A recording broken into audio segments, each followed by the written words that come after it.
আর কিছুক্ষণের মধ্যেই প্রকাশিত হতে চলেছে এই বছরের উচ্চ মাধ্যমিকের রেজাল্ট। কীভাবে তোমরা খুব সহজেই বাড়িতে বসেই নিজের মোবাইলের মাধ্যমে রেজাল্ট দেখে নিতে পারো, দেখে নাও। যে কোনো গুগল ব্রাউজারে গিয়ে সার্চ করবে ডাব্লিউবি রেজাল্ট, সার্চ করলেই তোমরা একটা নতুন অপশান পেয়ে যাবে।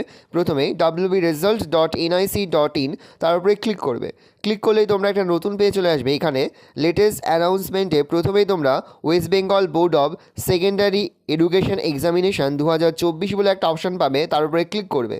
ক্লিক করলেই তোমরা একটা নতুন পেজে চলে যাবে।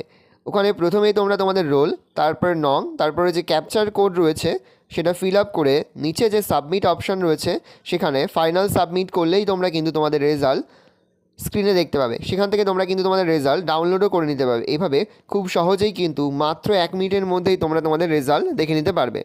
আশা করি ভিডিওটা ভালো লেগেছে। ভিডিওটা ভালো লাগলে ভিডিও লাইক করে থাকতে ভুলবে না। আর আমার চ্যানেল নতুন হাত লাল করে সাবস্ক্রাইব প্রেস করে পাশে বেল আইকন প্রেস করে যখন নতুন কোনো ভিডিও আপলোড করি সবার ফার্স্ট নোটিফিকেশন তোমরা পেয়ে যাও। আর এই ভিডিওটি তোমার বন্ধু বান্ধবী আত্মীয় স্বজন সবার মধ্যে কিন্তু অনেক শেয়ার করে দাও যারা বছর উচ্চ মাধ্যমিকের পরীক্ষা দিয়েছে।